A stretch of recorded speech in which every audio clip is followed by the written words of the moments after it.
93 FM.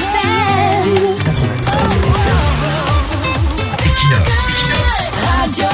Bonjour, permettez-nous de partager avec vous quelques curiosités de l'élection de dimanche. D'abord, la psychose qu'on a commencé à observer dès samedi soir. Les gens se ravitaillaient, on dirait qu'ils avaient appris qu'il y aura guerre civile dès le lendemain. À 20h, il n'y avait plus de pain dans plusieurs boulangeries. Les gens faisaient des courses pour garder à la maison.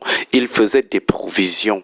On avait l'impression que dès dimanche matin, ça sera seulement la 3e guerre mondiale au Cameroun. Dimanche, le jour du vote, c'était les villes mortes partout au Cameroun. Même à Yaoundé et Douala, les routes étaient désertes. Tout était quasiment fermé, y compris les pharmacies. Les populations étaient terrées chez elles. Les rares gens qui sortaient, c'était pour aller voter. On lisait la peur, le stress sur les visages. Est-ce que c'est normal que le pays, le jour d'une élection, soit en arrêt de fonctionnement total? Alors nous avons posé la question à 3 personnes de la diaspora pour nous dire si c'est aussi comme ça chez elle le jour où il y a élection. Celle des États-Unis nous a dit ceci, nous la citons: non, la vie est normale, mais pas d'école ouverte car très souvent elles servent de bureau de vote. Les employeurs permettent aux employés d'aller voter, venir en retard ou finir tôt. Pas de militarisation. Là, c'est aux États-Unis.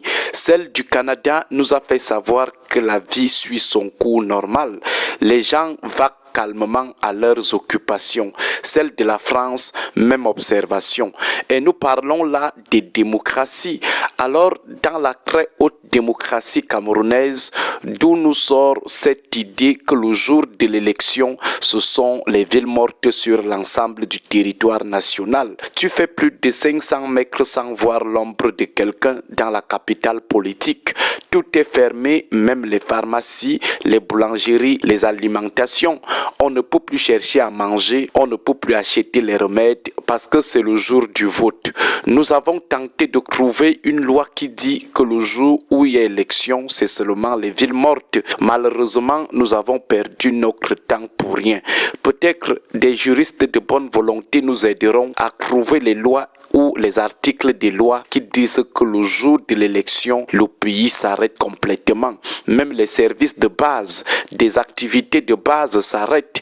Ces lois qui disent que le jour de l'élection, les gens ne doivent pas marcher en route, quelqu'un ne peut pas boire sa bière tranquillement parce qu'il y a élection. Mais en attendant, qu'est-ce qui explique ce respect des villes mortes le jour des élections au Cameroun? Disons, pourquoi cette psychose? Pour nous, c'est le régime de terreur institué et vulgarisé par certaines autorités en manque d'affirmation et de reconnaissance. Lorsque vous passez le temps à proférer des menaces pendant la période électorale, vous finissez par faire peur aux gens. Ils se disent que très sûr que la guerre civile aura lieu dès le lendemain. Pourtant, comme nous le disions hier, le jeu électoral dans les pays politiquement civilisés est comme une compétition sportive. Mais chez nous, c'est seulement la psychose. Les autorités stressent les populations avec des discours de peur. Et cette psychose est d'une part l'une des principales causes de l'abstention. Les gens se disent qu'ils ne vont pas prendre le risque de sortir de leur maison. Deuxième curiosité, c'est l'affaire des tendances. Nous avouons que le Cameroun, c'est le seul pays au monde où la publication des tendances est interdite. Nous avons aussi cherché la loi qui interdit la publication des tendances. On ne l'a pas vu. Nous lançons comme ça un SOS en direction des juristes chevronnés afin qu'ils nous produisent des articles qui interdisent la publication des tendances. Mais c'est quand même absurde, notre part de démocratie très avancée. Une élection sans tendance, vous devez seulement attendre que le Conseil constitutionnel dise qui a gagné.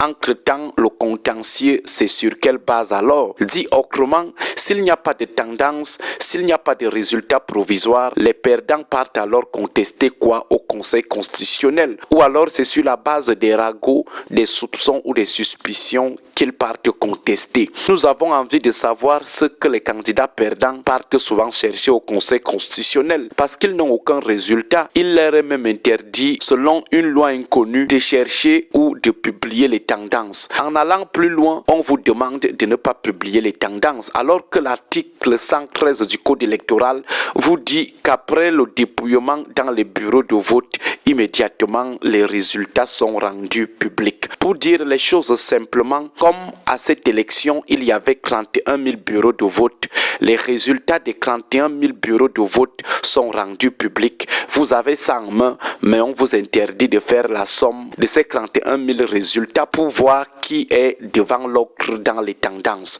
On vous interdit de faire l'addition des résultats rendus publics dans les 31 000 bureaux de vote. Et les gens portent les vestes, viennent s'asseoir à la télé pour vous dire que c'est normal d'interdire au candidat qui a les résultats des 31 000 bureaux de vote de faire l'addition, de faire la somme et de communiquer à ses sympathisants les chiffres en sa possession. Il doit seulement attendre le Conseil constitutionnel. C'est seulement lui qui est fort en mathématiques. C'est seulement lui qui sait additionner. Les partis d'opposition doivent seulement attendre 15 jours, le temps de pouvoir trafiquer les PV, le temps d'arracher les pages du milieu des PV et les remplacer et laisser seulement les dernières où les représentants des partis présents signent souvent. Sacrée démocratie camerounaise. Bonne journée à vous tous. 93 FM.